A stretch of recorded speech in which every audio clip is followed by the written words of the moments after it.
जय श्री राधा माधव। सद्गुरुदेव भगवान की जय हो। पूज्य श्री भाई जी की पुस्तक से यह मार्ग ही ऐसा है कि इस पर सर्वदा अहंकार शून्य होकर सारी ममता माया छोड़कर बस श्री कृष्ण को ही एकमात्र जीवन का सार सर्वस्व बनाकर चलना पड़ता है। जब तक बिल्कुल अपनापन मिटा नहीं दिया जाता तब तक प्रेम प्रकट ही नहीं होता। आप एक भी सच्चे ब्रज प्रेमी के जीवन में भी यह बात नहीं देखेंगे कि उनके मन में संसार भी हो और श्री कृष्ण प्रेम भी हो। अंधकार और प्रकाश दोनों साथ रह ही नहीं सकते। या तो संसार रहेगा या श्री कृष्ण रहेंगे। श्री कृष्ण की कृपा से आपके मन में एक धुंधली चाह उत्पन्न हुई है, पर यह चाह इतनी मंद है कि इसको बहुत तेजी से बढ़ाने की तथा यह सूख ना जाए इसके लिए चेष्टा करने की पूरी आवश्यकता है। बात यह है कि जब तक मन श्री कृष्ण प्रेम रस से सिक्त नहीं होगा तब तक कोई भी वस्तु सदा रहने वाली शांति दे ही नहीं सकती। इसे आप अपने जीवन में अनुभव करेंगे, पर धीरे धीरे। एक खास बात और है, वह यह है कि आप खूब तेजी से वैराग्य बढ़ाइए। आपके लिए ही नहीं, किसी भी प्रेम चाहने वाले साधक के लिए यह आवश्यक है कि विषयों से तीव्र वैराग्य तथा मन के द्वारा निरंतर भगवत चिंतन हो। यह नहीं होगा तथा कोई आपको कहे कि शांति मिल जाएगी तो समझ लें कि या तो वह कहने वाला स्वयं भ्रम में है या जानबूझकर आपको धोखा दे रहा है। संसार में जब तक भगवत बुद्धि बिल्कुल स्थिर नहीं हो जाएगी तब तक यदि संसार का तनिक भी चिंतन होगा तो वह अशांति करेगा ही। आग को पकड़कर मनुष्य जले नहीं, यह असंभव है।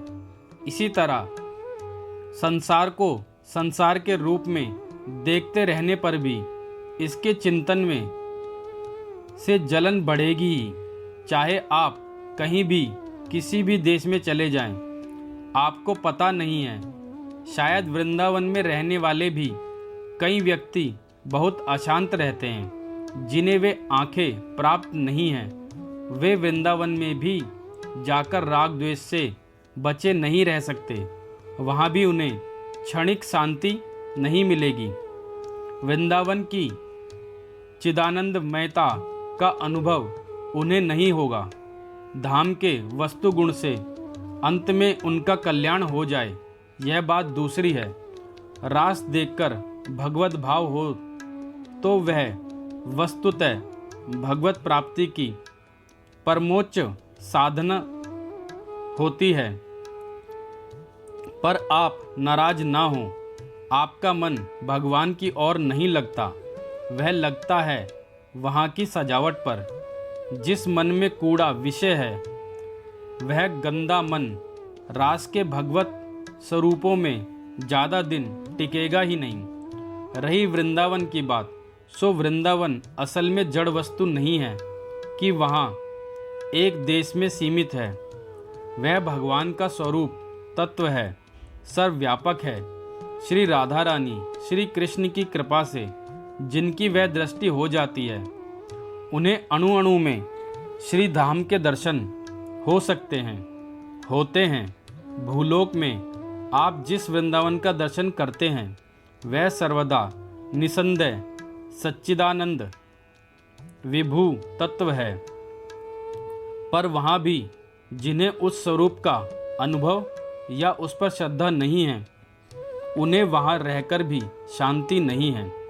सच मानिए, कहीं भी जाएं, शांति तभी मिलेगी जब कि मन से संसार निकलेगा। यह नियम ऐसा है कि कभी टलेगा नहीं। आपके प्रति जो मैं प्रार्थना करता हूँ उसमें यह ना समझे कि मैं कोई अपनी बात आप पर लादना चाहता हूँ। केवल इतनी बात आपसे निवेदन कर देता हूँ कि मेरी समझ में आपको संसार मन से निकालना ही पड़ेगा।